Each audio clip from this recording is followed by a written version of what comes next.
everybody. Well, thanks for listening to The Fate of Isen. This is Book 2, Chapter Water, Episode 37, Sunk at Sea. This episode was live streamed on our Twitch channel Wednesday, 13th of March, 2024. If you want to watch our adventures live and take part in the chat while you're at it, make sure you're following us over on twitch.tv/Fate of Isen so you don't miss out. And if you need to get new dice, because face it, everybody always does, make sure you head on over to our partners, fanrolldice.com, and use the promo code FATEOFISEN to get 10% off your entire order. So, what happened last episode? I hear you say, here's the recap. Our heroes, the Sidebars, came down to the float to explore the lost library, hoping to find answers as to what was happening with the Earth of Isen. Unfortunately for them, they find themselves unable to obtain a library card to gain access and need to find some great deed of service to the float to get in. Enter our new adventurer with a mission from the Floatess herself. The kids of Menea haven't returned from the latest yearly exploration journey across the ocean, and I bet she's not the only worried parent in Menea either. So are the kids just caught up in a great big summer party of self-discovery, or is something more sinister afloat? Hello, and we're back. Hey, everybody, it's good to see you all. So hype in the chat. It's so exciting to be here. Kia ora and welcome to Fate of Isen Pukapukarua. We are a Dungeons & Dragons 5th edition podcast made by a bunch of Kiwi comedians. And an Erika, proud members of so you got him before I could say it. Just call you out right away. Proud members of Kiwi RPG, Kiamu Whakatau o Aotearoa, tabletop role-playing from New Zealand. We korero paki, we tell some jokes, hopefully save the world, and have a whole lot of fun along the way. Sorry, Erika, just dropping you in it straight away. It was my fault also, so you're good. So good. I'm just going to call you a comedian from now on, so just deal with it. Thank you for joining us today. If it's your first time visiting Isen, welcome. For all of our faties who are coming home, welcome back. It is great to see you again. We have a cool story today to tell you with Book 2. I have a wonderful cast of heroes to help me discover it, so let's meet the Sidebars that we have today. Take it away, Sidebars! Kia ora, I am Jules Daniel. I'm also Bardley. I'm a little bit of a bard and a little bit of a Brad in-game, because we were missing him, so I made a joke. That's the backstory of that. Also, look at my cookie time socks. That's all I have to say. They got like a mega sweater, actually. So cool. I got swag. Kia ora, I'm Severin. I'm also the human monk punchy boy Dexter Clementine. He's a little bit Dexter. He's a little bit Clement. I will not show you my feet, mainly because I do not trust you weirdos. And this is on the internet. Over to you, I presume, Erika. Yeah. Hi, kia ora, I'm Erika, and as Jules said, I am not a comedian, but I'll be playing Taryn Grim today. Taryn is a water genasi and very, very new to the team, very, very nervous, and it's going to be very fun. Over to you, Jules. Sup, it's a Jules intro sandwich, and I am your DM Jules. And I am very, very stoked to be back here today. It felt like a really long time this 2 weeks, and I missed you all. I think it's because, you guys were away, and it made me sad, so I'm really happy that you're back today. Should we play some D&D, guys? Should we do it? Might as well. Some dice. Oh, yeah, while we're here. Right. I love it. My tail. Alrighty. So, yeah, I will address the, elephant in the room. I nearly said elephant not in the room, but that would be quite mean, I think, to say. Just because she's had a child. Can't believe it. Kasia I can't believe you just called Kasia's baby an elephant. Yeah. Kasia is not joining us today. Kasia is busy being an awesome comedian in Auckland. Big, proud, respectful ups to our friend up there, and hope she's crushing and having fun. Yeah. Surely. Okay, so where do we join our sidebars? Well, we left our sidebars in a tavern, drinking and playing Three Dragon Ante, listening to Bardley's beautiful music, and as Dexter was trying to like hold down the little bit of liquid he had managed to actually consume. So that's where we left our players. But where we're going to pick up our players is in a different kind of sea shanty type situation. we're back on board Sunk Rere's ship. Our sidebars have bargained for his services to take them on a trip to go and find the Floatess's daughter, among other kids of the float, who haven't returned to Minia as soon as they would have been expected. Now, it is a journey of it is this journey of self-exploration, a journey of a chance to discover who they might become as an adult, whether they even stay in Minia. So it's not like, totally bad that they haven't come back yet, but it is bad enough they want someone to go check. And so Taryn, our new friend who was given this mission, has convinced the crew to come along. And they've done that because, well, they need a library card. And they need a library card to access the library, and they don't know how to get one other than performing some great service for the realm. And this looks like it might be kind of an in, honestly. I mean, it's the Floatess's daughter, so it's got to be worth something. So everybody's kind of along for the ride. Now, they've convinced Sunk Rere to join in this trip, on the chance to be a hero as well. And in fact, he heard Taryn talk about the mission, and he readily joined in, saying, well, actually, Evan's usually on those things. You know Evan? And he looks at, Taryn, expecting you to know who Evan is. Unfortunately, I don't know who Evan is. Is he... Yeah, well, I thought he knew everybody. That's just kind of Evan's way. He's a good mate of mine, I did think it's a little strange that he hadn't returned yet. Yes, he's sort of loosely a guide to the spot that the children of Minia go to, to become grown within themselves. He's there for support, keeps them out of trouble, one eye ahead sort of thing. Make sure they have food to eat, medical supplies if needed. Kind of a harried sort of scout and leader of types. He says he's just helping them get to where they're going, but it's more than that, As tired as he always is with the long nights of excited squids chattering. He loves it. He's the camp counselor. The dance chaperone. Yes. I thought you said the dark chaperone. The mysterious chaperone. Yes. So it seems to be that, Sunk that... Yeah. Sunk actually knows Evan, this guide, basically, and you've kind of convinced him to come along for the journey as well, because he wouldn't mind knowing where Evan was, and if he's okay, it's kind of his friend, so sure, Also, if he gets an in with the Floatess, that's not bad for him either. Yeah. So, yeah. That's fair. Yeah. So, we find the sidebars traveling on this ship. And Captain Rere is busy singing shanties to himself again once more, and the travelling is pretty easy. You're getting used to the way that it travels. He hasn't always got the bubble on, understanding that you might want to see some sky. He sort of goes upwards. It doesn't seem like you guys are on a massive time pressure, so he goes a little bit up so that you can see the world. It gets a bit lighter, and heads right to the top to pop the bubble and then diving back down. So that's kind of how you're traveling. It's going to take you a few days to get to where you're going.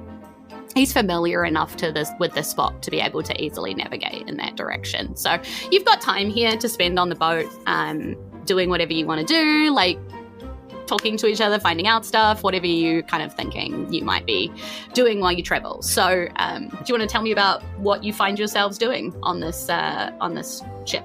That's a good question. So, yeah, Dexter was not in a good way. Still, 90% recovered, but still feeling a little bit queased. I feel like he's going to look over the side of the boat, just see if there's anything kind of swimming around, see if he can, focus himself in by looking at some of the local... not delicacies. That's not the right word. Animals. Everything I see looks edible. Okay. I was also going to say fauna, but I think that's also wrong. It's been sick for so long, gotta eat everything. Yeah, the nearby check out wildlife. the wildlife. Yeah. Exactly. Yeah, absolutely. You know, So, like yeah. breakfast, lunch, the wildlife. So you were kind of checking things out and looking around. Roll me like a nature check to see if that like this is stuff that you think is normal. You know, like you're recognizing things. Yeah, It's like a- what's going on. Big fat 7. Okay, all right. I'm a 7. Most of this looks unusual to you. Maybe you haven't spent a lot of time on the water, so everything probably looks, cool, different, unusual. You're not really sure what's like normal as such. Some of what you're seeing is just like, ocean snapper, and some of it is like crazy, morphed fantasy species in the ocean with all these different like tendrils and lights shining and different effects that they're able to do to convince predators not to eat them. Some blow up big balloons in front of their faces and stuff, all of these different kind of things, and you're just like, oh, it's all new. Like, yeah. Yep, Dexter's just gonna say to the party, that was weird, guys. That one had 3 eyes. Crazy down here. Yeah. What about Taryn? What do you No, find we're still yourself doing doing on this? Oh yeah. Yeah, Taryn is probably when we go closer to the surface Sorry, and the bubble apologies. disappears. Oh, go. No. What's your nature check? Sorry. Nothing? I got a 22. 22. Okay. Oh, that's the opposite. Yeah. Okay, so The opposite so of as, nothing. Almost everything. yeah. So as Bardley's looking around, kind of checking out the scenery, as you dive down, dive back up, like sort of doing this trip, you're hyper aware that things seem to be very odd. Like, creatures that you normally see hanging out in schools or, swimming in packs as such, I've seen like doing solitary weird things. Creatures that you would usually see swimming solitary, hanging out in packs, like, normally creatures that avoid like going too deep, you're seeing them down there, vice versa. Like, the very odd, like some of those fish with the little like bauble shinies that are usually seen in the dark, like swimming around in the light. Everything's kind of weird and topsy-turvy. Like nothing's quite right here, but you don't really see anything just as you're traveling along that would clue you in as to like why that was happening. It just feels really wrong. So for Bardley, you just have that sense of just everything that you see. I turn to the rest of the gang and I'm just like, stuff's real weird, gang. Yeah, Stuff's real I could have weird. told you that. It's not normally like this. It's Well, why didn't you? We love a roll where a 22 and a 7 get the same result. Yeah. Stuff's just weird. That's all you know. Yeah, I mean, like, it is weird for different reasons, though. Like, Dexter, That's nothing, true. Nothing looks, you don't recognize anything, so everything is exactly how it's supposed to be, but it's all new to you. You know? It's like specific weird. Yeah, like, it's like With Bardley.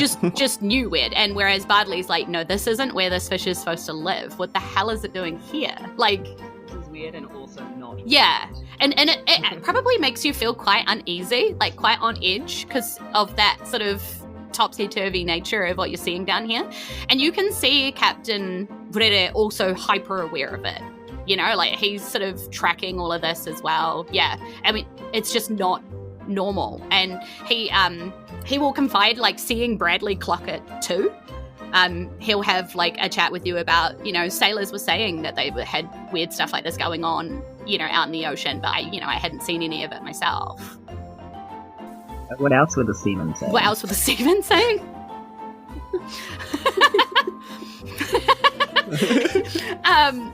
Yeah, well, they're basically like all sorts of reports of weird weather, roving like patches of ocean that you can't see through, and just very strange like goings on with the wildlife, with the sea life. They're all kind of reporting all of these sort of weird, different things going on. Can Dexter take out his... I'd just call it a sword. A pottery sword thing of warning.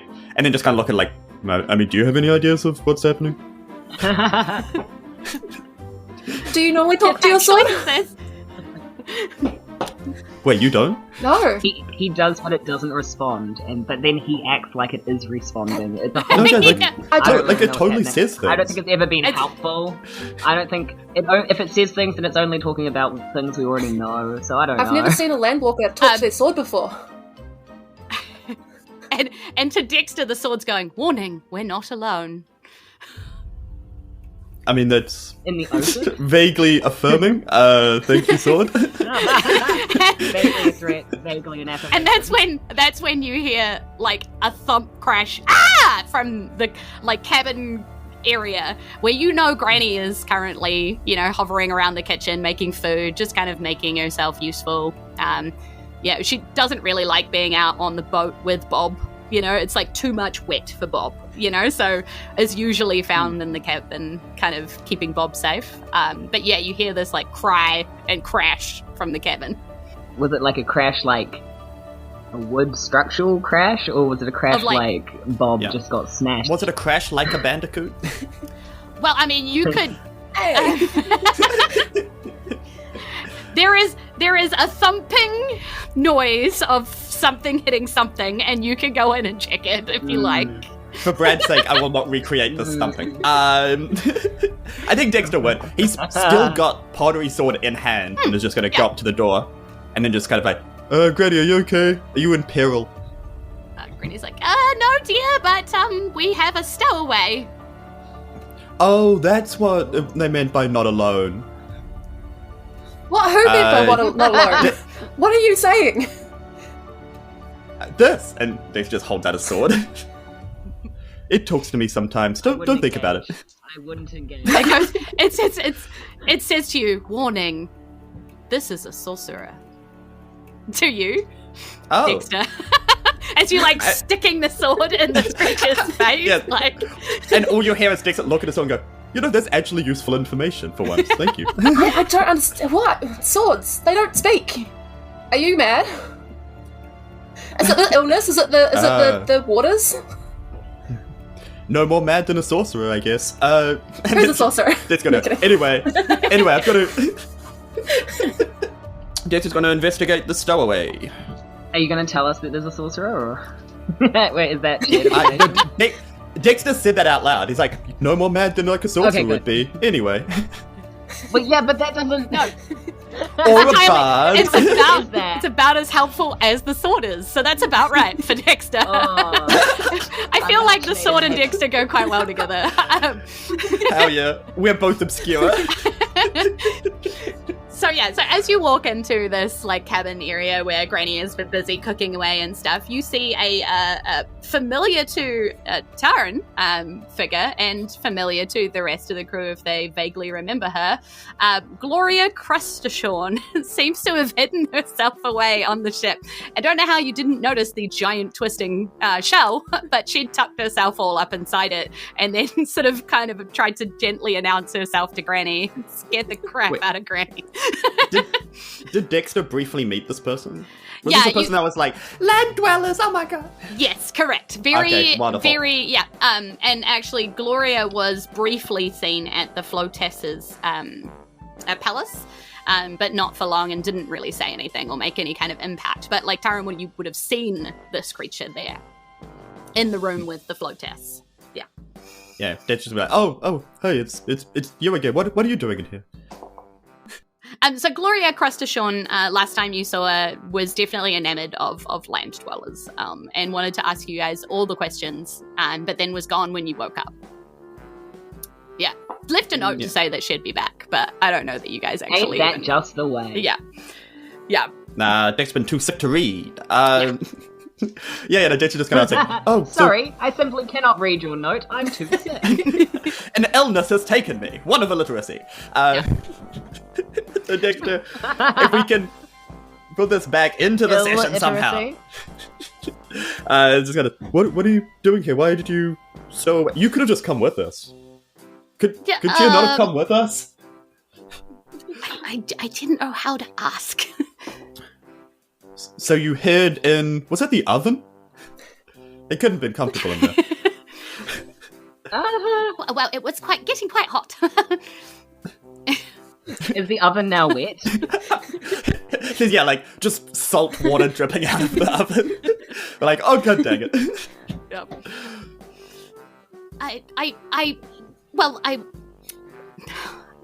Let me start from the start. I work for the Floatess, and I am her land envoy. I'm the one who helps with the foreign dignitaries when they arrive, and well, I haven't had a lot of practice of late, and I thought that I could watch you and learn. Yeah, what do you hope to learn? All about you Earthwalkers. I mean, that still doesn't help. Well, like, what about earth walking? Like, just walking along the earth? Yes, but your traditions, cultures, what is appropriate, what is good, so that I may ensure that the Floatess never embarrasses herself. That is my job. It is very different down here than up there. Yes, and Yes, like, for example, down there I might imagine, a little bit of a fart, kind of rude. Whereas up here, very encouraged. We all like that, don't we? We just love ripping one in front of everyone. And then we say thank you, don't we, guys? Don't we ever? Yeah? Yeah. It's actually politer. What is fart? So we've got to go back to square one.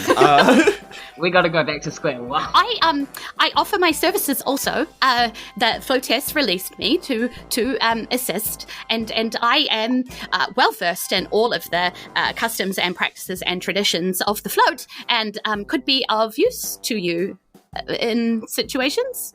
This may be real weird. So you'd also know what the daughter actually looked like. I realised that wasn't in. Oh yes. In any of the. What's that? Dexter's gonna hold his sword out to Gloria and then just say, "Do you know what is her? What does she do?" And your sword goes, "Warning, giant nerd."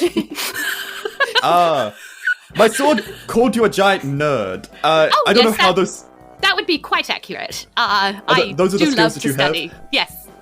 Oh, that is a giant nerd thing to do. Wait, so is she a sorcerer? Is she the sorcerer or Sorcerer? You're literally. Or is there another I love that Taryn's like, sorcerer? Where? Nah, I think nerd's a homebrew class. Yeah. The most accurate one. Yeah. Gloria just looks like she just really wants to, or at least outwardly, like really wants to just be around you all and is trying to like be useful so that you keep her around, basically. Yeah. Yeah. I get the feeling that she's trying to convince us right now, but we already said that she was welcome to join us before any There's a lot the of self-loathing in convincing. So I don't know. Yeah, insecurities. Yeah, some maybe a little bit of like imposter syndrome where she doesn't think she deserves to be here, but we're like trying to welcome her with open arms. That's how we spend our days. Everyone's first office job. Yeah, she's just sort of standing there. Yes, we have, as they say, a deal? A deal? They sure do. I reach out my hand to give her a little handshake. She's just got engage her in some land walking customs. Yeah. Because I'll put her like picture back up on live stream maybe? for everybody that's watching the live stream. She's just got these like big crab claws. Like lobster claws. I carefully shake the outside of the crab claw. Like I hold it on top of the claw. And she's like, oh yes, I have heard of this. Wonderful. This is called shaking. We just do the hand? Well, in Bardley is just thinking about how funny it would be to see her just vibrate whenever she meets someone. Bardley's like, yeah, you can, you know what? You can shake your whole body. The more you shake, the more like a high-ranking and official. The more respect you show them. Wonderful. I usually just use my antenna, but this is fun. She's like wiggling. Oh, so much respect. Oh, no, please, I don't need so much respect. Thanks again to Amy Ward Art for our beautiful Gloria Cross-to-Sean art. All right. So Gloria seems to be joining you basically as a walking, like, a helpful kind of encyclopedia of things from the float. So, generally, if you have questions about things, she could probably help you out with that. She's going to chill on the boat and probably ask you guys a bunch of awkward questions about yourselves, and just, like, get to know you. She's, like, recording things, writing things down and stuff. Yeah, doing that kind of constantly. But as you're traveling through this water, it's on one of your trips down where the captain sort of says, there is something weird about this water. And roll me perception. You've only just noticed? Wait, something even more weird? How much weirder could it get? Taryn got an 18. Wee. Nice. 21 for Nice. Dexter. Yeah. 8. So the two of you, as you're like checking out what's going on in this ocean, it's kind of dark down here because you're in one of the deep dives. So you're not able to see terribly far out, but it's not really about like seeing as so much as like feeling it. It suddenly the air is like a lot colder in the bubble that you're in on this ship. A lot colder, and you realize that the ship is going much slower than it was before all of a sudden, and it's almost like the ship is fighting against something. And you see now like the captain is kind of like fighting on his on his wheel, and he's sort of tugging against and he's like, Seven, cut it out, because these octopus like arms are supposed to be pulling through the water like fairly seamlessly down here, but Seven is like juddering all over the place. And you're getting kind of like starting to get sort of thrown around a bit when you realize that the water no longer looks exactly like water. It looks a lot thicker than water. And suddenly it is starting to crystallize, almost turn into ice right as you're looking at it. So like you're kind of slowing down to like a juddering stop. And then the water goes from ice and turns into like what you swear is copper. Like just a hard metal all of a sudden all around you, and you're looking at this thing, and then it turns into like a grained kind of material that looks an awful lot like wood.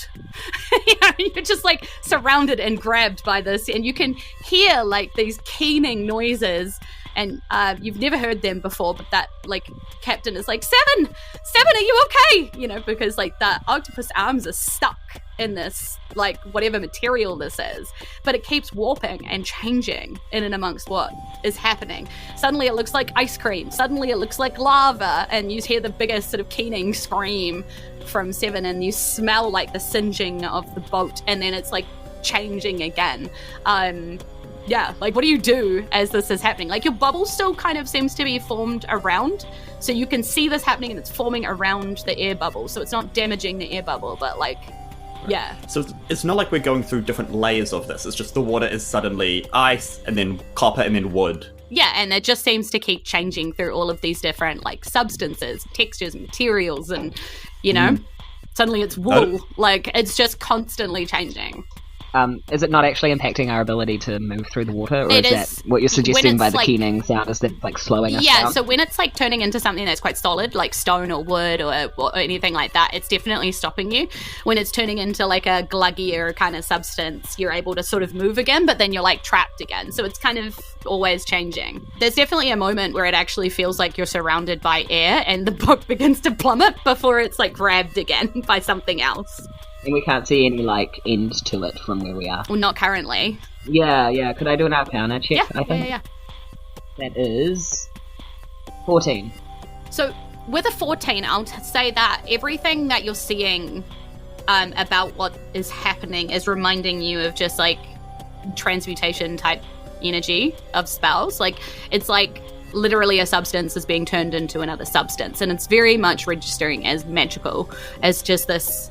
it's just constantly transforming into something else. Yeah, with the 14, you're not really sure how to stop it or if it's going to end or like anything like that. And so as you're trying to figure this out, there is, again, a moment where you're pretty sure the boat is now surrounded by like candy floss. And it just, again, plummets, because candy floss isn't strong enough to hold a boat up. And then you like plummet down and it turns into stone again, and your boat just smashes on the stone as it's like impacts into the stone like that, and then all of a sudden it's back to water again. Can I cast Featherfall on the ship? I think it has to be on creatures. You could cast it on the octopus. Featherfall on creatures? Can I cast? Yeah. Can I? Oh, yeah, or on us? Yeah. What would be better? Would it work on the octopus? I mean, we can. I'm going to cast it on the octopus and that way. I mean, because the octopus I is can literally do 5. like wearing so the ship, Bardley, So yeah. So octopus, Bardley, Dexter, Taryn. Is that the Taryn, yep. character? Taryn I mean, sorcerer. And And- I mean, I wouldn't And worry Granny. about Dexter, because I can reduce full damage by 20 Yeah. with my reaction. So if it's between Dexter but and I want us all to NPC... fall at the same time. Yeah, What? so you... Oh yeah, okay. So, fine, no Dexter, and instead... How dare you? How dare you leave Dexter out? Well, Granny's probably fine down in the little kitchen area, so maybe not Granny, and I Yeah. do... It's not like there are the knives there. captain Yeah, it's fine. son. Yeah, I do it for the captain Yeah, cool. instead. So as this boat like plummets down, you quickly thrust out with Featherfall, and like the creatures on this boat kind of manage to catch itself. The boat hits a little as it hits, but not as bad as it possibly could have been on the stone as it grabs, and then that stone releases and turns back into water. And Captain Rere is like, "What was that?" That's not normal. No. That was Egg. weird. Can I just send out some dancing lights just to see if I can see if there's an end to where the area of effect kind of is, just to light it up Yeah. a bit more? Yeah. Yeah. Dexter's gonna whisper to the sword like, sorcerer. It's a sorcerer thing to do. Yeah, so you send out these dancing lights and you kind of stretch them out, and you're watching as it sort of goes out, and you're just seeing water now, like in all directions, and it's not, looking like it's changing now. It just seems to have turned back into dark water again. You've gone quite deep with all these falls that you sort of took. Yeah, and then you cast out these dancing lights. You're spreading them around. You kind of pull them around the ship, and you realize that there's a section where your dancing lights are almost being pulled away from you quite fast. The boat also seems to be being pulled in that direction, like a current is pulling you wildly in that direction, which probably isn't surprising after so many weird things have happened with the It's not the top of the weird list for today. Yeah, exactly. It's just cool, it's a current, that makes sense. Just another current event. Yeah, so the captain's just kind of following this current through, and it's a few moments before again you realize that he's struggling. So you're sort of taking stock, probably still talking about what happened, and you look over at him and he's sort of sweating again and sort of grabbing hold and isn't really talking. He's got pursed lips and sort of trying to concentrate. Is it just a concentration and concentrating really hard type thing? Or is it You can roll an needs insight healing? check on him to see what's Is it going a- on. Is it a pre-existing condition? Yeah. Yeah. Sorry, which check? You can insight if you're trying to figure out what's going on with him up there. Yeah. 2. In the meantime, can Dexter help with whatever he's doing in terms of trying to hold ropes or quickly grab onto things? Yeah, he's mostly just kind of steering because, Seven does most of the swimming down here under the ocean. Normally if you were above, there'd be sails in the action, but most of what's happening down here is Seven. And he just kind of, steers and helps with the rudders and, getting in the right direction. Dexter's going to go behind him like the pottery scene from Ghost. Yeah. I'll help you.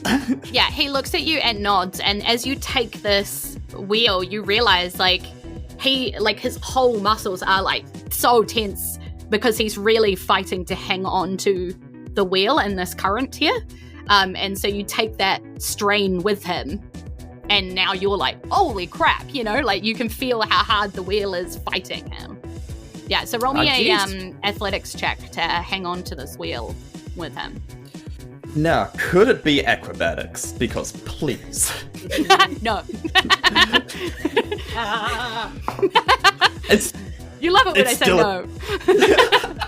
it's still a 21 though. Nice. Alright. Yeah. He looks at you kind of gratefully, over his shoulder, his lips sort of unpierce a little bit, as he sort of, kind of relaxes a little, not his arms, but just thanks, as he feels you sort of help him hold We'll get it. through this, Captain. Yeah. He's I don't know why it's suddenly so fast. There's something wrong under here, too. Has this ever happened before when you've been sailing? Or is this the first time? Well, it's happened plenty of times before, but I don't want to tell you what it usually means. Oh, Seven! I know you probably do. You probably do want to tell me. And he's kind of calling out, Seven! Whoa! Hold, Seven! And you hear, kind of a weird sort of, again, keening noise, and you realize that Seven isn't swimming.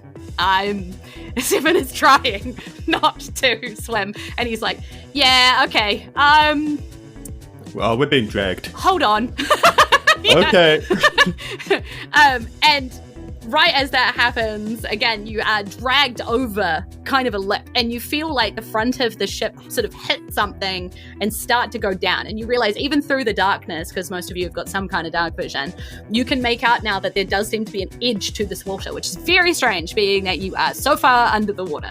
And as you kind of pierce through the edge of this funnel and come out in the middle of this whirlpool, you realize that you're in a bit of a pickle. So we're going to do a whirlpool skills challenge here to try and get yourselves out of this whirlpool. So you find yourself halfway down. Can it be athletics? Yep. So you find yourself kind of halfway down this whirlpool. You're about 50 foot down from like an edge where you can see, like, if you could get up there, you might come out okay. Just leaving the ship?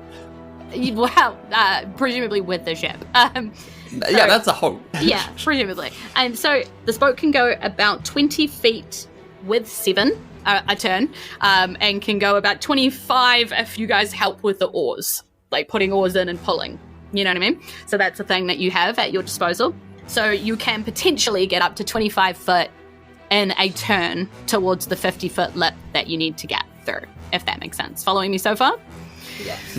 Okay, so you need to pass the skills check in order to do that, though. You fail the group skills check, you are pulled further in, potentially, depending on how badly you fail it. You could just get stuck and not move. So basically use whatever skills your character are good at. Have a look at the things that you can do. Give me a story about what you were doing and how that is helping move this ship up the edge of this whirlpool that you find yourselves in.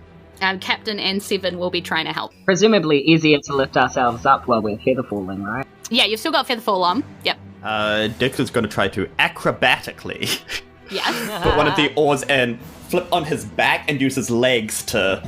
Like, push the oar. Anchor his back into the deck, and then just push the oar acrobatically with his legs. Don't skip leg day. Never skip leg day, team. Woo! There's another 21. Nice, okay. Could I use Misty Step to teleport to a safe area that I can see? Sure. We'll call it an Arcana check, and we'll give it that flavor. I just rolled a nat 20. Nice. Yes. Nat 20! That's really going to help Give the yourself group. inspiration. Yeah, cool. So you find yourself, like, easily teleported to where you were going to try and help out the crew, hold things together, move your weight to the certain side of the ship. What's Taryn doing?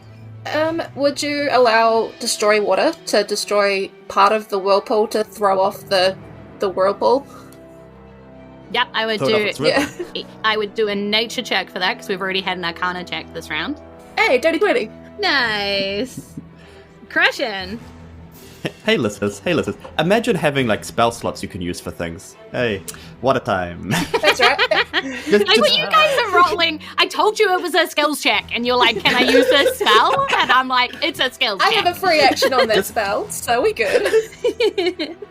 I don't use spell slots.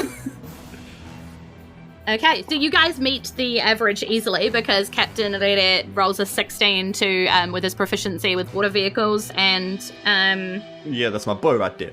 and Seven rolls a 13 for just strength in it, like just constant swimming. Yeah, Just keep swimming. yeah. So you managed to move the current swimming. yes. So with the oar in the water in that round, you move 25 feet upwards. 25 feet to go. What is our next round? What are we doing? You cannot use the same thing as you did last time. God dang it. Are you playing that all of those skills are off the table, or just the one that you used? Depends. What? I use persuasion to convince the DM to let me live. Can I use stealth to hide from the whirlpool? Can I intimidate the whirlpool? Stop it. No! Don't do it! Are we also not doing checks that other people have done? So like Severin did. It would have to be Acrobat, flavored can quite we- differently. Yeah. I see. Okay. Yep. Cool. Good. To know. Yeah. Can I use perception to find the easiest path up the whirlpool? Yes, you can. Yes. It's a 22. Nice. I'm rolling like a god in this whirlpool. Yeah, we should be here more you often. guys are rolling really well. I thought this was going to be a challenge. You know how I could roll. be. It invariably could be. Could I use... okay, this might be a tough sell. Could I use my performance experience and skills Uh-huh. to finesse my way out of the way in a very fashionable and skillful manner? No, the way to roll this is to do a musical performance that inspires us to do our best. Yeah. I go, Which is the classic bard move. Moana, the ocean. What can I Leave say me at except let's Your leave? wolves help us. Let's get out of the whirlpool. Nice. Great. Roll your performance. That is a 22. I don't know about you, Nice. but I rolled a 22. Well, that's two 22s this game. Get this them round. to the studio. Taryn, what's up? Taryn's gonna yell encouraging things and persuade the captain to do really good. Okay, well, that's good because he just rolled really bad. Do better. Advantage, yes? Well, that depends on how good you persuaded. What did you get? What did I get? It's not very... It's 14. It's... Okay. All right. Yeah. Would you allow me to pop a cheeky guidance? On a skills check. Yeah? Sure. It's what they're for. I don't know why you're so... yeah, can add a d4 and the number to one ability check of their choice. Yep, that works. Rules is written. Add a d4. You don't know how a 14 is going to do, so... I rolled a 4. Nice, okay, an 18. Okay, which meets the DC. So I'm going to give him advantage, because why not? Well, I mean, he rolled slightly better than a 3. That's good. Which is good. He rolled a 5. He now got an 11 total. That's more than double what it was. So, that's good. Yes. Right. Next round, we throw the captain into the whirlpool. Goodbye! But your average is still up. And just up by enough. Look at that. Look at you guys go.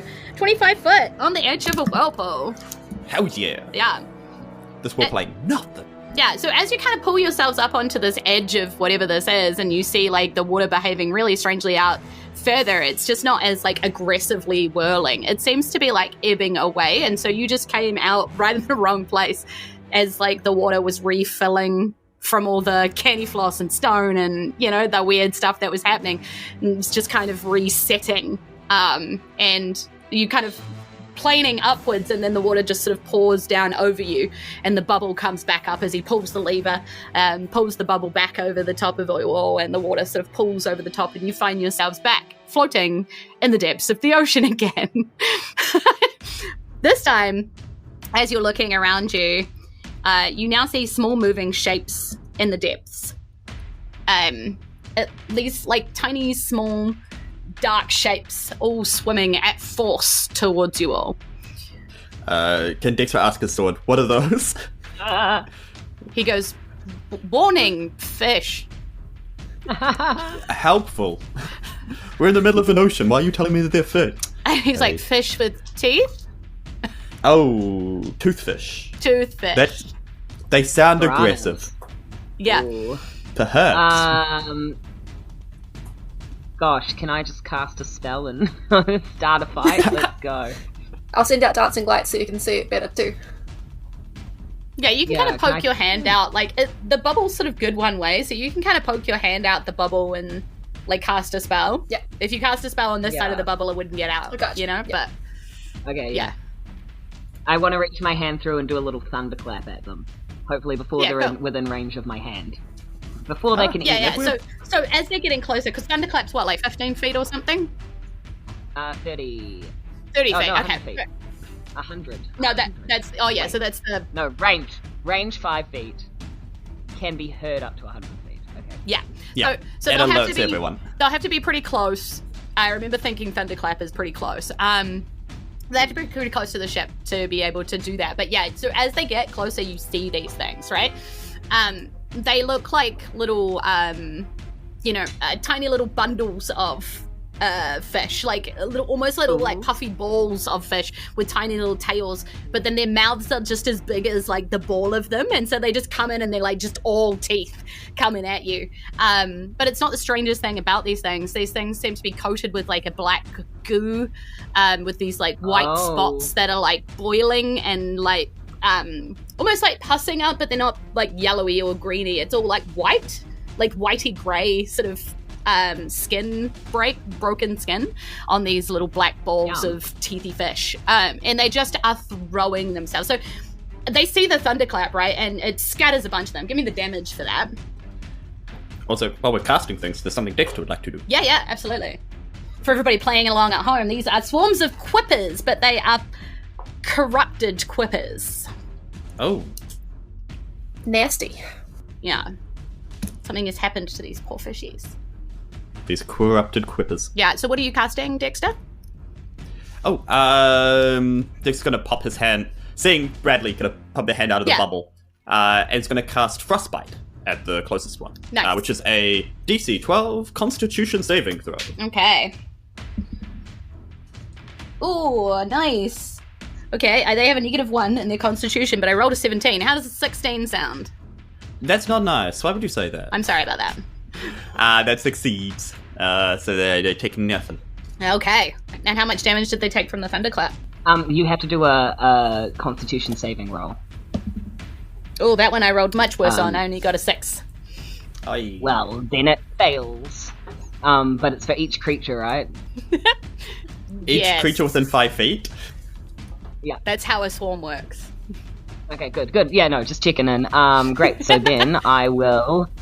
I see. The swarm failed. Yeah.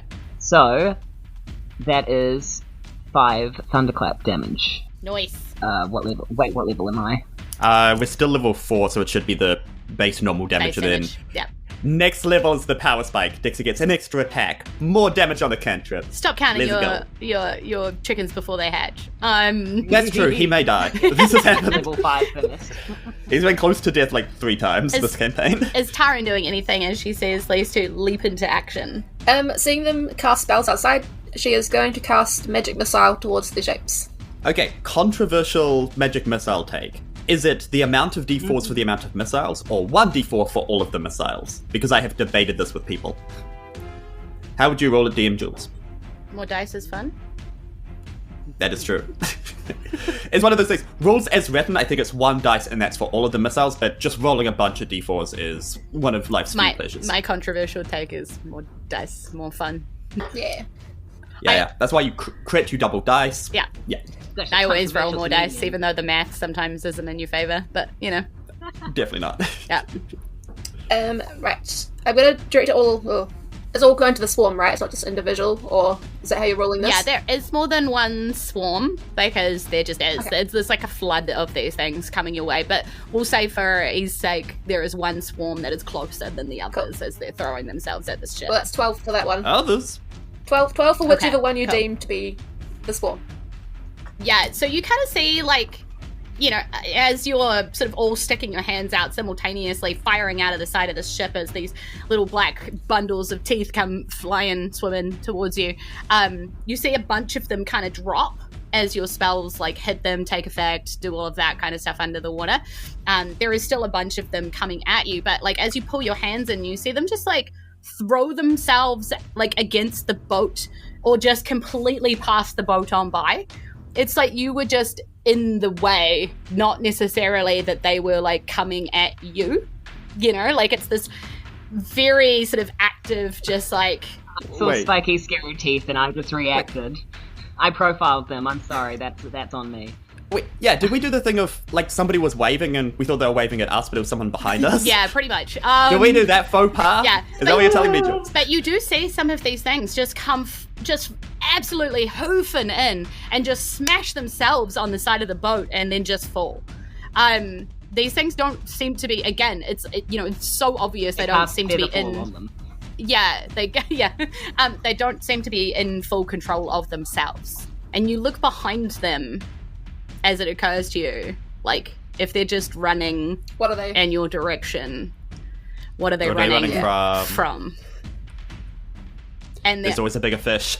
as a bank of dark, like liquid is rolling towards you with this effect inside it that makes it look like it's snowing underwater. So it's just this big dark patch just of kind of roiling, almost like fog underwater, and then just a snow happening on the inside of this thing, and it's just moving towards you. I don't like that because you said that the fish had little pustules on them that were filled with white stuff, and that makes me think had that black that's goo what on them. Yeah, the black goo's on the outside and the white pustule on the inside.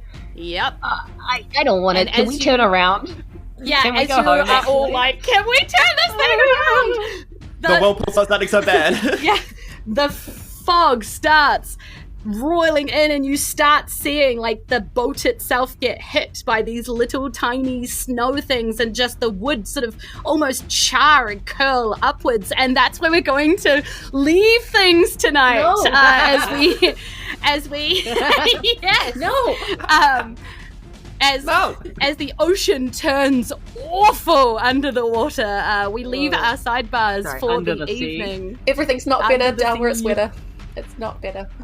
No, Take it it is from me. bad Take it down from me. here. We're going to say the magic words and get out of here for the evening so that we can race on back here in 2 weeks and find out what happens to our sidebars. And that's the end of the episode. I love how you guys just didn't want to say it. You were like, no, I'm not saying it. I don't want to. It's too much fun. It's too much. I can't do it. Yeah, so it turns out, yes, everything is not better down where it's wetter under the sea at all. Please, Jules, Down can we have here. some more? Is it feta though? Yes, in 2 weeks' time you can. Oh dear. Thank you so much for joining us on our adventure today as we discover what is happening under the ocean in the water. We have seen all sorts under here today. A transmutation storm, a whirlpool, corrupted creatures. What will we see next? Some kind of underwater snow. If you're listening to the podcast on the podcast app of your choice, maybe come along to a live stream to catch the action directly as it happens.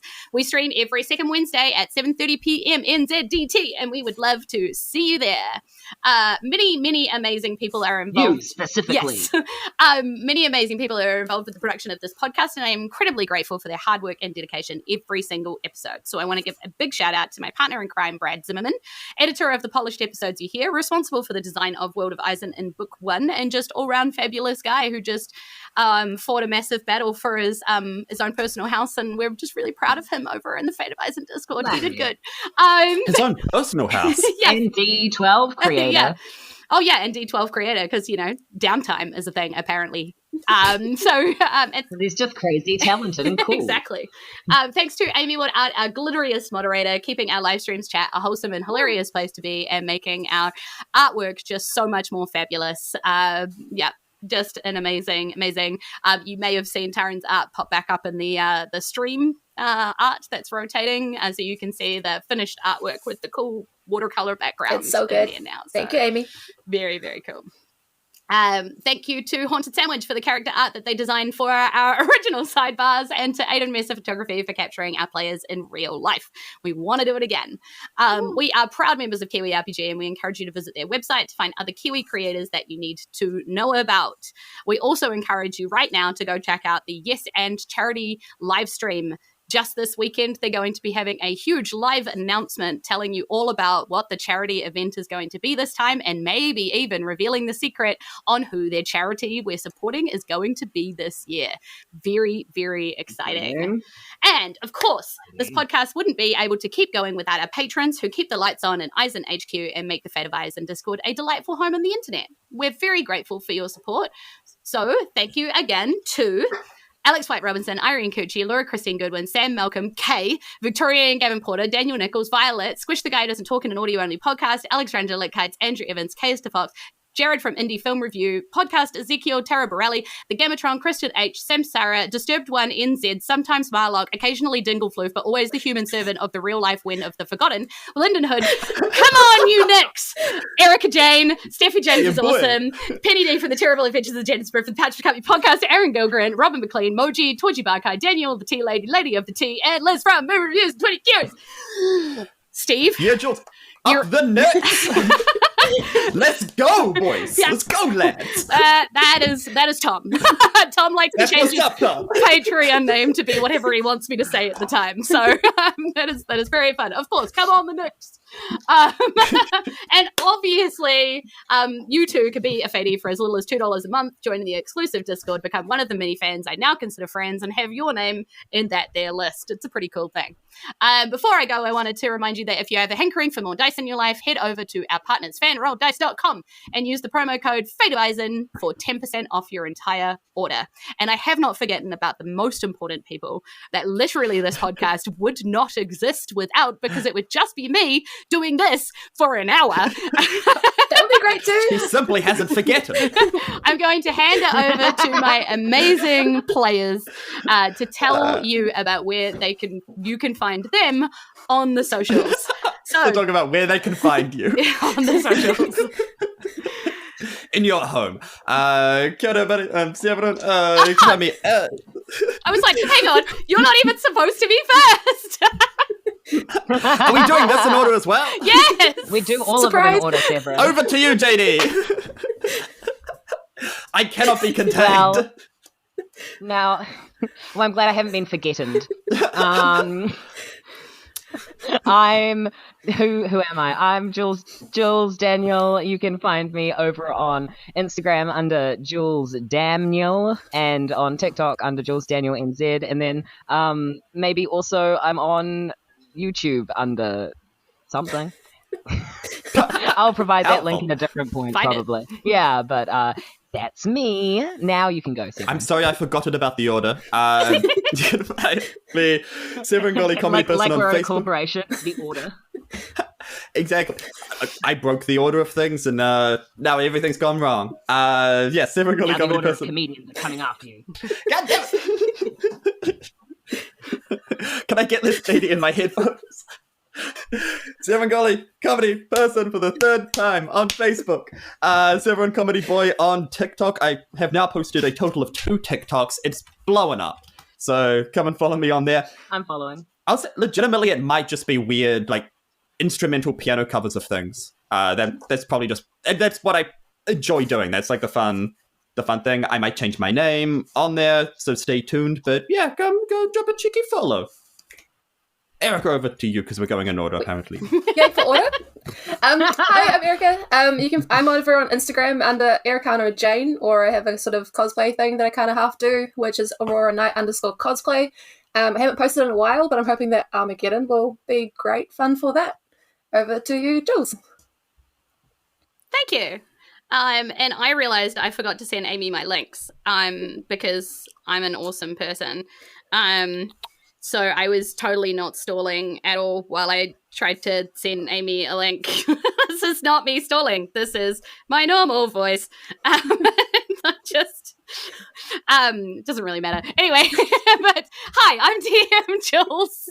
And I am a professional sort of DM who's always even going to be running some stuff at Armageddon. I'm also I'm a singer in a covers band, and I'm a person around my home in my pajamas. I'm a lot of things. And I am desperately waiting the D&D castle to drop of Lego-ness so I can make it, and I may make that on a live stream because it's going to be a lot of fun. So that's me. That's me. And you can find me on all over the webs on Jules from NZ or WinkBandNZ or questbook.com, I think. Nope. .nz. I don't know. Something. Find the things. Anyway, it is time for us to get out of here. So let's do the thing where we say, Inohora, kakita ano, aroha nui. Goodbye. See you again soon, and we love you. Mwah. See you soon. Call your parents. See you later. They're worried about you. Don't do it.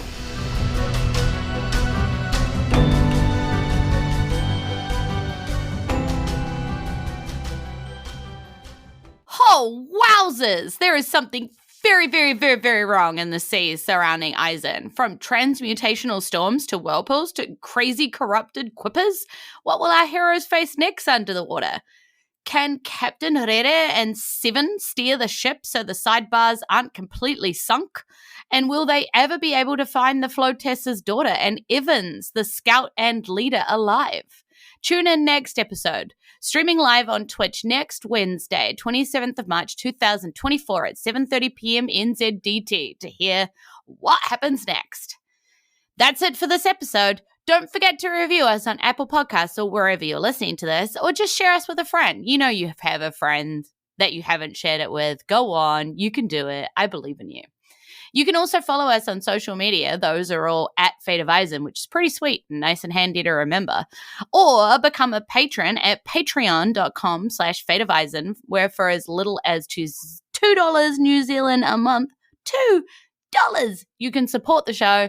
Join our exclusive Discord server, which is kind of my favorite place in the entire world to be, and get access to some sweet bonus content and rewards. Thank you so much for listening. See you later. Ka kite anō, aroha nui. Goodbye, and I'll see you again soon. Love you loads. Bye.